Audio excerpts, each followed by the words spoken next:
וישלטו על יהודים על זונאיהם וישלטו על יהודים על זונאיהם.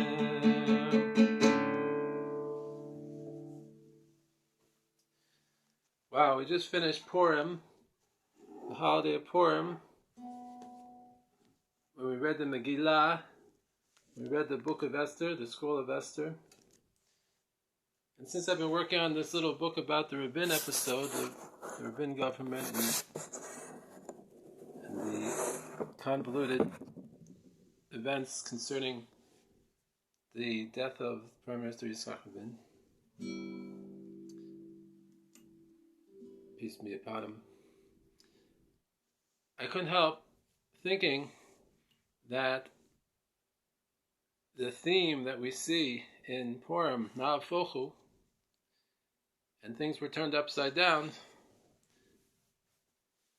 that applies in certain measures as well to the whole Rabin episode. What do I mean? Several things.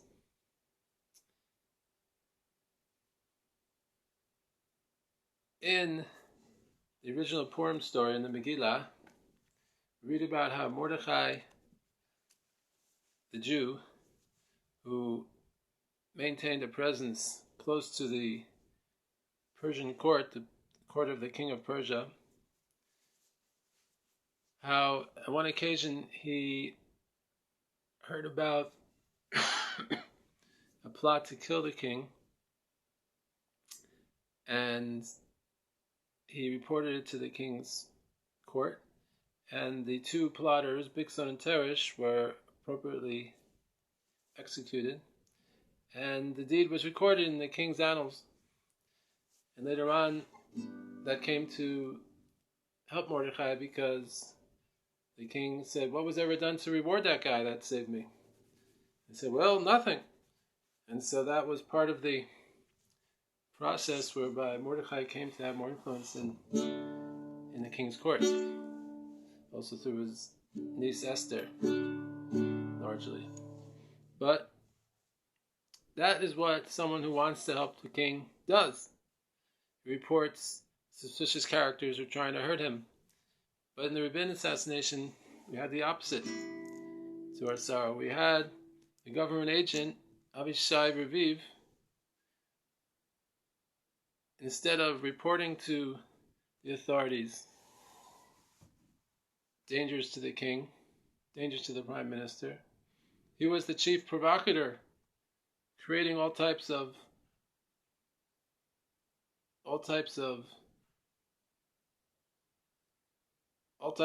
attacks on the prime minister and his regime. Avishai Raviv, the person in the service of the General Security Service, the GSS, known in Hebrew as the Shirutei Bitachon Klali, Shabak, he, for the 2 years preceding the Rabin assassination, he was living in the Kiryat Arba area, the Hebron area, attacking all types of people, both Jews and Arabs alike, constantly being arrested and let go because he was a government agent.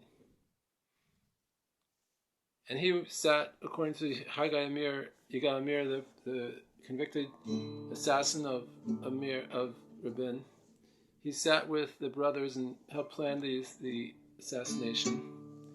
And right after the shooting, 2 minutes after, he was responsible for alerting members of the media that his fake organization, Ayal, which he and Amir were members, was responsible for the assassination attempt on the prime minister that night, which he said, "This time we missed, but next time we'll get him."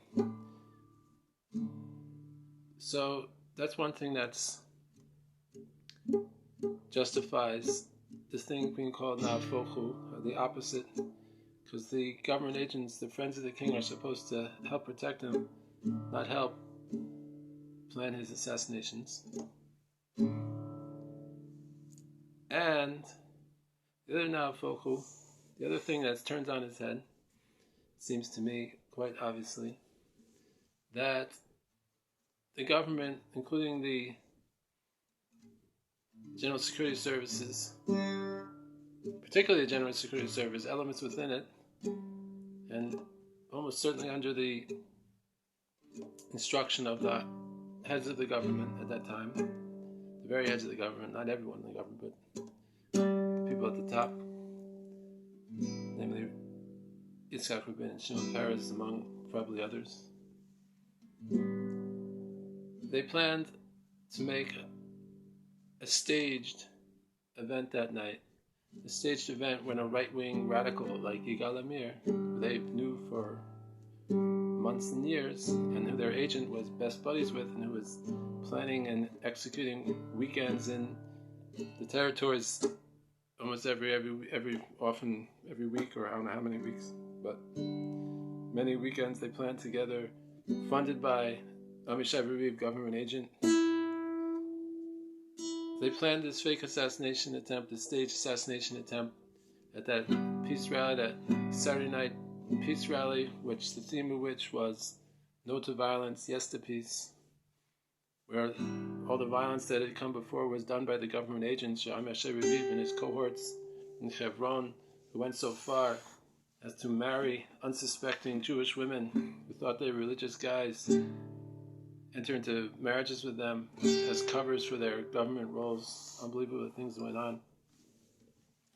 These are all documented things. And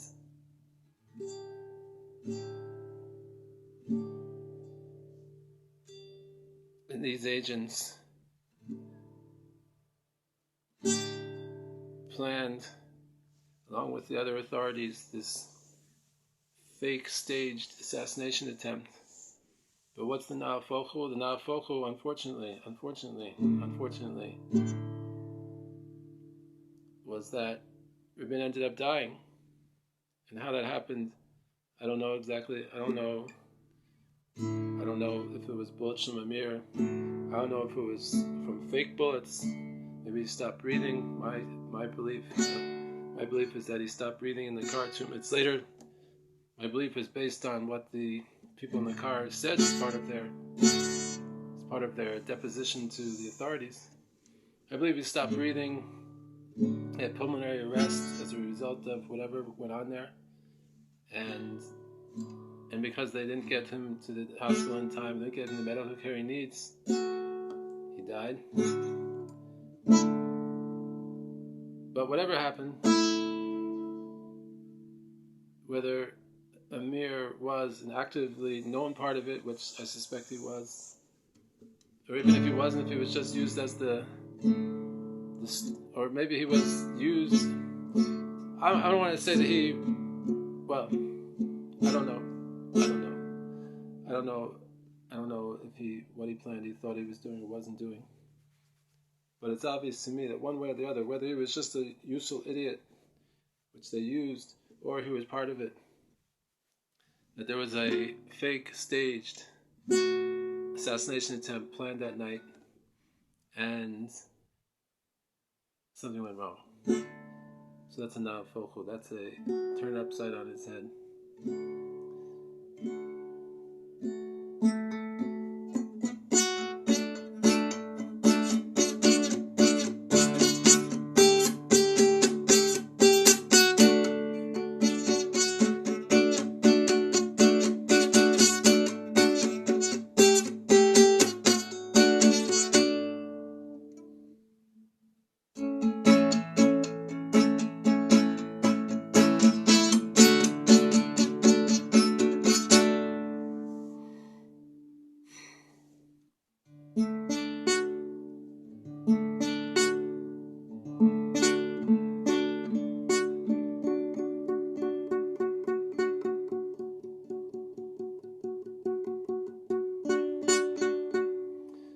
On Purim, we eat hamantashen. I just finished some extra hamantashen. Today was Shushan Purim. I don't live in Jerusalem anymore right now, but the day before was regular Purim. Today was Shushan Purim, and there was leftover hamantashen. Hamantashen in these little triangular-shaped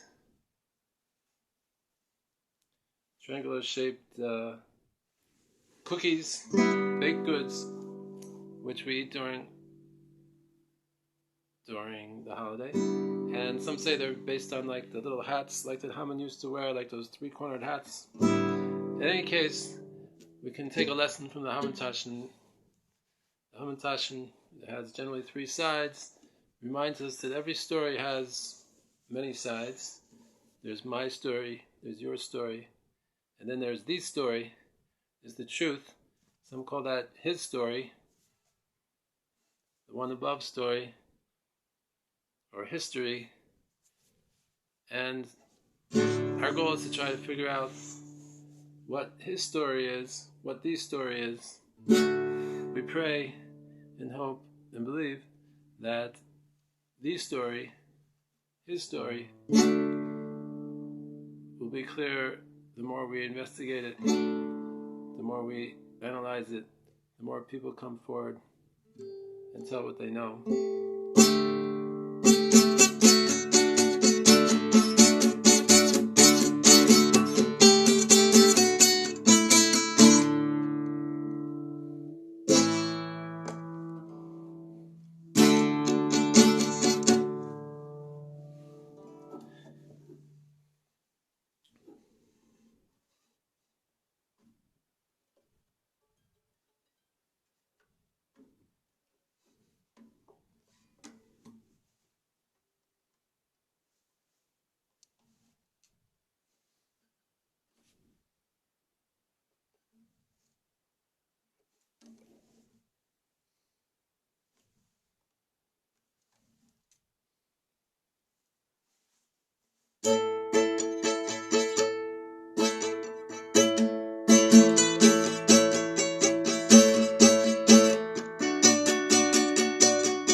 The truth, and I say it's alright. Sun, sun, sun, come.